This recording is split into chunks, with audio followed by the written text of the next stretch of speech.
worst would be to find out that you don't think of me at all. That how you were acting was actually how you felt. That you really did not care. The worst would be to find out that I don't cross your mind when you pass my exit on the freeway. That when my favorite artist plays in town, you don't wonder if you run into me at the venue. That when you're at the bar we used to go to, you don't think twice about the potential of me being there too. That all those cars on the road that look like mine don't make you wonder if it's me driving it. You don't find yourself speeding in the lane beside to get a quick glimpse as to whose hands are on the steering wheel. And it really is sad that the worst case scenario is one where you are actually as unbothered as you always seemed.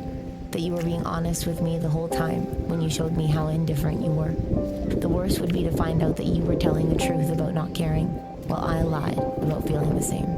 That you remained unchanged while I went through a character-altering event. The worst would be to find out that you don't think of me at all.